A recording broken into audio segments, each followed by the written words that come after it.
Assalamualaikum warahmatullahi wabarakatuh. Balik lagi sama aku Mama Zai.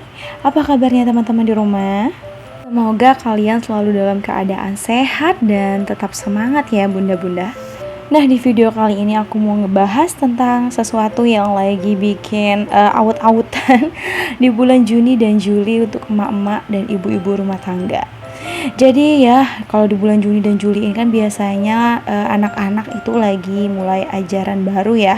Dan tentunya di sini anggaran akan sedikit membengkak kalau memang belum ada persiapan dari jauh-jauh hari. Untuk teman-teman di rumah yang lagi di situasi itu sekarang, semoga dilancarkan setiap urusannya dan semoga anak-anak teman-teman semua yang baru mau masuk sekolah atau yang mau lanjut ke jenjang yang lebih tinggi mendapatkan sekolah yang sesuai dengan keinginan ya.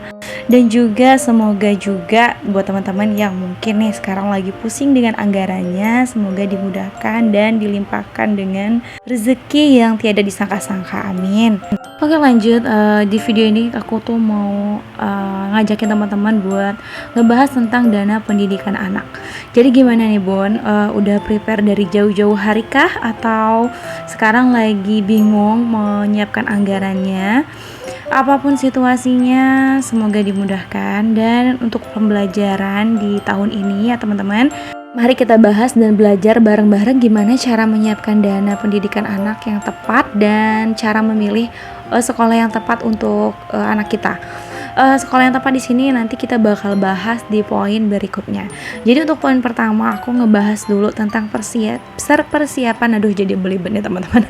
Persiapan untuk masuk TK. Jadi aku bagi dari 2 kategori. Beruntung banget kalau teman-teman itu udah tahu metode ini dari jauh-jauh hari atau dari si kecil itu masih bayi ya.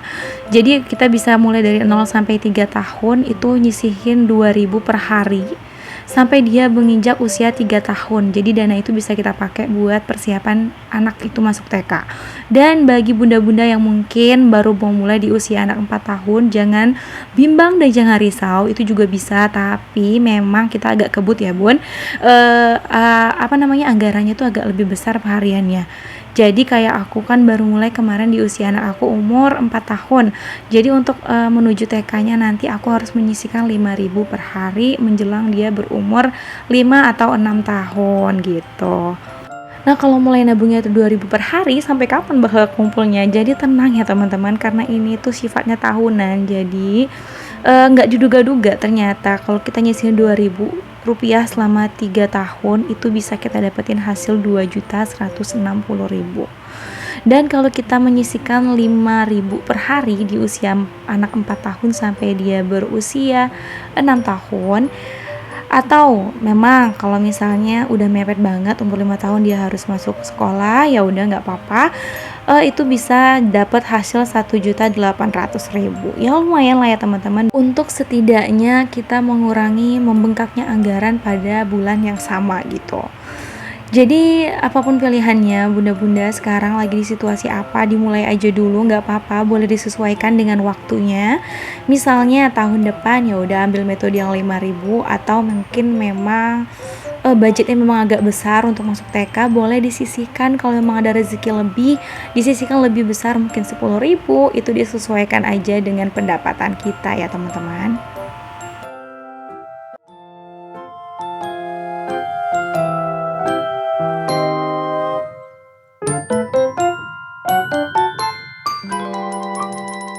Jadi di sini aku tekanin sekali lagi, jangan maksain banget Bun buat nabung lebih banyak. Yang penting kebutuhan di rumah itu terpenuhi dulu. Jadi kalau semisalnya Bunda baru bisa nabung 1.000 rupiah per hari, atau mungkin yang ambil yang nominal 2.000 deh, asalkan itu memang nggak mengganggu kebutuhan bunda-bunda di rumah, itu ya silahkan. Atau mau ambil metode 10.000 sekalian, asal itu nggak mengganggu kebutuhan, sekali lagi ya silahkan ya bunda-bunda. Yang penting kita tuh niat dan konsisten, insya Allah tuh ada aja rezekinya. Nah lanjut untuk poin ketiga, setelah dana terkumpul, gimana sih kita mengalokasikannya? Aduh, ya ampun, kayaknya efek habis beres-beres rumah jadi rada-rada keringetan sedikit, ini habis langsung dubbing dan kebut aja. Jadi Jadi agak belibet-belibet terus, sorry ya bunda-bunda. Nah, gimana cara kita membagi biayanya? Lagi-lagi di sini aku ingetin ke teman-teman. Jadi kalau misalnya kita terkumpul dana yang 2.160.000, jadi kita nggak harus keplek-ketiplek, misalnya harus cari TK yang atau cari sekolah yang uang pangkalnya segitu. Jangan bun, nanti takutnya kita keteteran untuk biaya yang lain. Jadi usahakan bunda cari yang uang pangkalnya itu maksimal kita pakai di budget 1.500.000 ya bun. Kenapa? Karena setelah masuk TK atau anak itu masuk sekolah, itu sepengetahuan aku ya bunda-bunda dari teman-teman yang udah sepengalaman gitu, ada anggaran-anggaran lain yang gak terduga bahkan lebih besar yang kita tuh gak sangka. Dan uang bulanan SPP mulai dari jajan anak, atau nanti di saat sudah berjalannya waktu, di saat dia udah punya teman-teman di sekolah, mungkin ada acara apa gitu kan, harus tukar-tukaran kado, itu juga butuh budget. Jadi gimana supaya tetap aman? Jadi usahakan 1.500.000 itu usahakan untuk maksimal uang pangkal, dan 500.000-nya lagi itu untuk kebutuhan wisuda atau kebutuhan wisudanya kan nanti setahun lagi bisa bunda tabung lagi juga, dan itu dipersiapkan untuk dana yang lain-lain juga boleh, itu sesanggupnya bunda atau sepintar-pintarnya bunda. Yang penting aku bilang jangan sampai semua dipakai buat uang pangkal, dan sisa 160.000 itu bisa dipakai untuk biaya lain-lain, beli alat tulis atau yang lain-lain, itu bisa menambah-nambah anggaran-anggaran yang ada ya. Memang ada yang bilang, ribet banget anak sekolah kok pakai dihitung-hitung gitu. Memang bun, tapi apa salahnya kita tuh berusaha untuk bijak mengelola rezeki yang diberikan oleh Allah untuk kita. Jadi di saat kita dikasih lebih itu, yang sang pemberi rezeki itu nggak ragu-ragu. Karena apa? Kita udah bisa mengelolanya, udah bisa membagi-baginya dan menggunakannya dengan bijak. Karena menjaga dan mengelola harta suami itu juga tanggung jawab kita sebagai istri dan ibu rumah tangga ya bunda. Oke, lanjut ke poin keempat untuk persiapan anak masuk SD. Di sini kalau bunda-bunda yang udah nabung dari usia anak 0 sampai 3 tahun bisa dilanjut di usia anak 4 sampai 6 tahun. Jadi selama ada waktu 3 tahun bunda menyisihkan 5.000 per hari.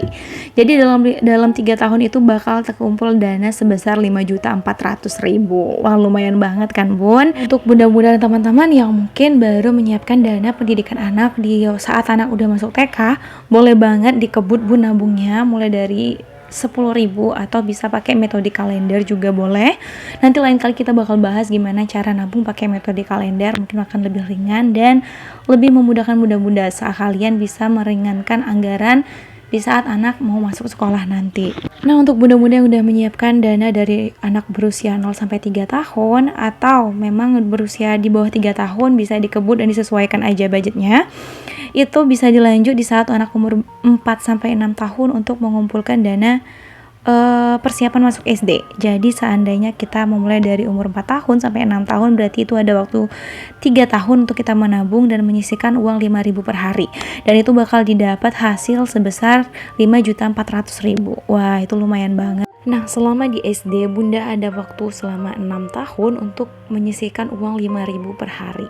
Kalau bunda memang konsisten selama 6 tahun, itu akan dihasilkan uang sejumlah 10.800.000. Waduh, mulai dari 5.000, kalau bunda memang konsisten, hasilnya nggak main-main ya bun. Lumayan buat uang pangkal masuk SMP nanti. Di poin ke-6 aku mau ngebahas tentang memilih sekolah untuk anak. Jadi di sini bukan masalah untuk ajang gengsi-gengsian mana yang terbaik, mana yang enggak. Misalnya teman bunda bisa dan mampu memasukkan anak ke sekolah si A, atau bunda mampunya masukkan ke sekolah B, ya udah nggak masalah. Yang penting poin pertama yang harus didapat dari sekolah itu ya, yang pertama, kalau menurut aku sebagai orang tua harus transparan. Jadi kita tuh kan maunya anak kita tuh sekolah di tempat yang gurunya tuh bisa diajak komunikasi sama kita, gimana perkembangan anak kita, gimana cara anak kita belajar di sekolah, dan gimana juga cara kita untuk bisa menyesuaikan gitu, ngajarin dia di rumah sama di sekolah biar dia tuh ngebalance gitu ya. Dan poin yang kedua itu terjangkau di sini dari segi biaya dan segi strategis tempatnya ya teman-teman. Jadi kalau misalnya kejauhan gitu kan, nanti takutnya bunda-bunda di rumah mau nganternya kepagian, atau bisa jadi namanya anak baru belajar sekolah, bisa jadi dia kalau berangkat pagi-pagi banget takutnya ngantuk. Terus juga kalau misalnya dari segi biaya, usahakan untuk nggak terlalu memaksakan ya teman-teman. Terus di poin ketiga juga menyambung dari yang terjangkau tadi, tidak memaksakan keadaan. Jadi bunda harus tahu gimana batas budgetnya kita, karena kalau anak udah sekolah itu bun banyak biaya-biaya lain yang nggak terduga, kita nggak pernah tahu di sejalannya waktu itu ada pengeluaran apa aja. Jadi usahakan jangan mepet banget sama budget. Oke, lanjut poin ketujuh, jika bisa menabung lebih itu akan sangat membantu. Dan yang terpenting itu ibu tetap tenang dan kebutuhan lain itu tercukupi. Nah, balik lagi, kita tuh sebagai ibu adalah madrasah pertama untuk anak kita. Jadi kalau ibu bahagia, anak pun akan bahagia. Nah, segitu pembahasan aku ya teman-teman. Ini boleh di screenshot atau boleh dicatat ulang juga nggak apa-apa kalau rajin. Nah, ini tabungan untuk anak aku. Alhamdulillah udah terkumpul segini. Masya Allah, tabarakallah. Alhamdulillah udah pelan-pelan aku sisihkan. Kalau ada 5.000, kalau ada lebih alhamdulillah. Yang penting tetap konsisten. Nah, berhubung ini udah di penghujung video, terima kasih untuk teman-teman yang udah nonton videoku sampai akhir. Assalamualaikum warahmatullahi wabarakatuh.